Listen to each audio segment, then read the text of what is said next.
Hello, my name is Kate McIntosh, and I'm the instructor of the Handling Tough Conversations course in the Supervisor 101 Program 200 Levels series. Today I'd like to talk to you about how you can have a tough conversation. It's important to have tough conversations as a supervisor to ensure that you're helping to create a positive and honest work environment. Managing yourself is really about how you prepare for the conversation. Ultimately, this is the key piece that you have control over.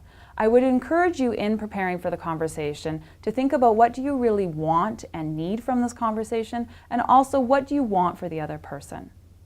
You also will want to try and keep an open mind and focus on what do you know, the facts, versus what is the story that you're telling yourself about this conversation. After you have prepared and you're feeling ready to have the conversation, you want to think about how are you going to set up the environment. This is key, and you want to think about creating an environment that's comfortable and feels safe for the other person. You may want to use something like a boardroom with a round table so you can both sit across from each other in a comfortable, neutral environment. So now that you've managed yourself, you've managed your environment, you're ready to manage your communications and actually have the conversation with the person. I'd encourage you as you go into that conversation to remember to keep an open mind and to be curious about where they're coming from, what are they thinking.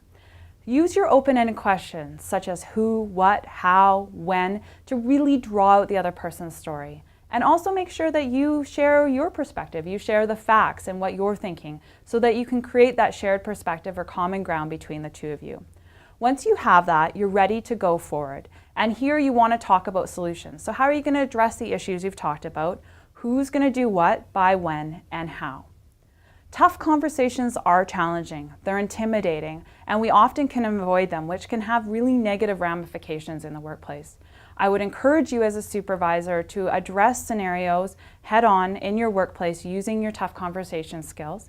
And if you need additional help, you can contact myself, Kate McIntosh, or your labor relations contact for a specific issue with an employee. I wish you all the best as you put your tough conversation skills into action. Thank you.